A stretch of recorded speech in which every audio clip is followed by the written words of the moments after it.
deadline in July, I was counting on them to divert me from several weeks of weak hitting at my typewriter. I needed to relax, to put aside my book for a while, I decided, and I readily accepted my wife's suggestion, expressed days earlier, that we spend this weekend quietly in New York. Our 2 daughters and their boyfriends would be driving down to the Jersey Shore to make use of our summer home that we had bought near my parents' place 30 years ago following the birth of our second daughter. On Saturday evening, my vigorous 92-year-old widowed mother was looking forward to taking her granddaughters and their boyfriends to dine with her at the Taj Mahal Casino on the Atlantic City boardwalk, where she liked to have coffee and dessert in the lounge while feeding the slot machines. During the previous month, my lovely wife and I had celebrated our 40th wedding anniversary, and I hope I will not be perceived as unromantic if I suggest that this lengthy relationship has succeeded in part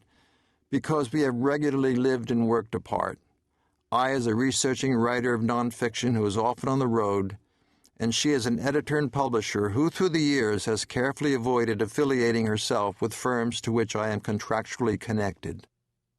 But when we are together under the same roof, sharing what I shall take the liberty of calling a harmonious and happy coexistence that began in the middle 1950s with a courtship kindled in a cold-water flat in Greenwich Village, and then moved uptown and expanded with children in a brownstone still owned and occupied by the 2 of us, 2 spry senior citizens determined not to die on a cruise ship, I must admit that I have frequently taken advantage of my wife's domestic presence as a literary professional, seeking her opinion not only on what I am thinking of writing, but what I have written. And while her responses occasionally differ from those expressed later by my acknowledged editor, I consider myself more blessed than burdened when I have varying views to choose from, finding this far preferable to the lack of editorial access that many of my writer friends often complain about. But to writers who bemoan their lives of neglect and loneliness, let me say this. When one's own work is not going well, having a wife who's an editor can even be more demoralizing, particularly during those at-home weekends and nights when she's avidly reading other people's words while reclining on our marital bed under the crinkling spread of manuscript pages that lie atop our designer duvet or between the sheets, which in due time she will shake out in order to reclaim the pages and stack them neatly on her bedside table before turning out the lights and possibly dreaming of when the pages will be transformed into a beautifully bound, critically acclaimed book. In any event, on this weekend when she decided, to remain in New York, and while she was upstairs editing the chapters of a manuscript we had slept with on Friday night, I was downstairs watching the Yankee-Mets game. The Yankees took a 2-0 lead on Paul O'Neill's first-inning homer, following Bernie Williams' single. Between innings, I was thinking ahead to my tennis match and reminding myself that I must toss the ball higher when serving and seize every opportunity to get to the net. I had been introduced to tennis by my gym teacher during my junior year in high school, and even though our school did not then field a tennis team, I played the game as often as I could during lunchtime recess because I could play it better than the ungainly classmates who I selected as opponents and who also served under me as staff members of the student newspaper. That I never achieved distinction while competing on a varsity level in a major sport, football, basketball, baseball, or track, did not upset me. Our school's teams are mediocre in these sports. Besides which, as the player's chronicler and potential critic, in addition to working on the school paper, I wrote about sports as well as classroom activities in my extracurricular role as scholastic correspondent for my hometown weekly and the Atlantic City Daily. I was suddenly experiencing the dubious eminence of being a journalist, of having my callow character and identity boosted if not enhanced by my byline articles and the stamp-sized photo of myself that appeared above my school-page column in the town weekly, to say nothing of the many privileges that were now mine to select, such as to travel to out-of-town games on the team bus in a reserved seat behind the coach, or to catch a ride later in a chrome-embellished Buick coupe, driven by the athletic director's pretty wife. As ineffectual as the players usually were, fumbling the football constantly, striking out habitually, and missing most of their foul shots, I never humiliated them in print. I invariably found ways to delicately describe each team defeat, each individual inadequacy. I seemed to possess in my writing a precocious flair for rhetoric and circumlocution, long before I could accurately spell either word. My approach to journalism was strongly influenced throughout my high school years by a florid novelist named Frank Sinatra, a Georgia-born black man who later settled in Spain and wrote prolifically about bejeweled and crinoline-skirted women of such erotic excess that, were it not for Mr. Yerby's illusory prose style that somehow obfuscated what to me was breathtakingly obscene,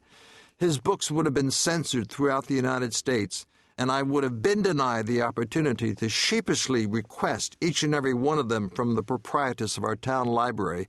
and furthermore would not have then tried to emulate Mr. Yerby's palliative way with words in my attempts to cloak and cover up the misdeeds and deficiencies of our town's athletes in my newspaper articles. While my evasive and roundabout reportage might be ascribed to my desire to maintain friendly relations with athletes and encourage their continuing participation in interviews, I believe that practical matters had far less to do with it than did my own youthful identity with disappointment,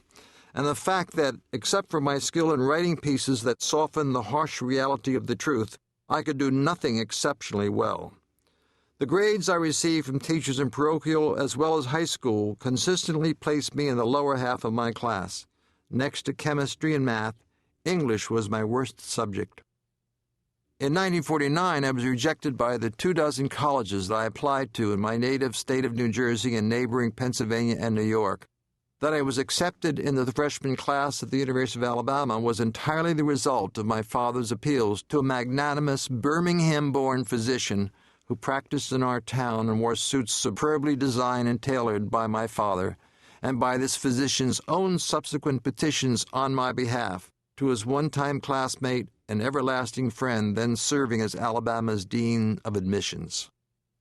My main achievements during my 4 years on the Alabama campus were being appointed sports editor of the College Weekly and the popularity I gained through my authorship of a column called Sports Gazing, which, often blending humor with solicitousness and a veiled viewpoint,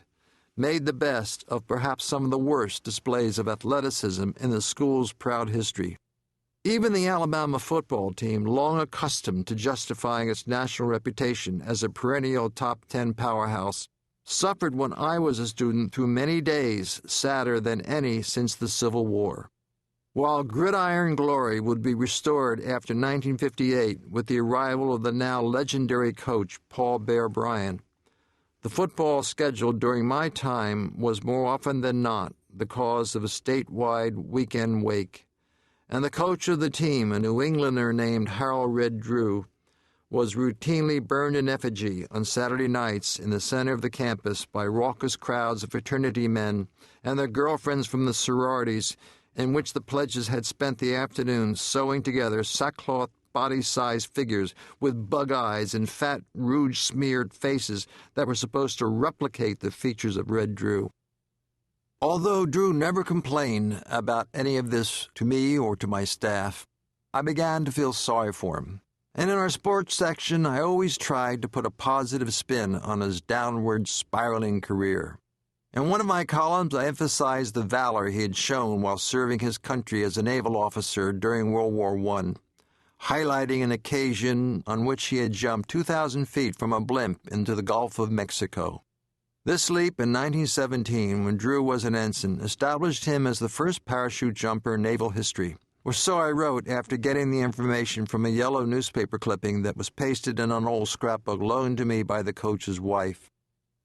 I left Red Drew to his own fate following my graduation in the spring of 1953. A year later, I read that he had resigned in the wake of the team's 4-5-2 record, which might have been considered outstanding if compared with the accomplishments of his successor, J.B. Ears Whitworth, who in 1955 lost 10 games without winning even one. During these 2 years, I did not return to the campus to witness any of these engagements,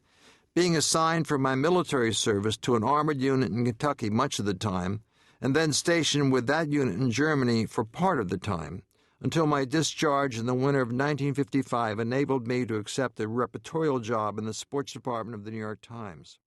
I had actually briefly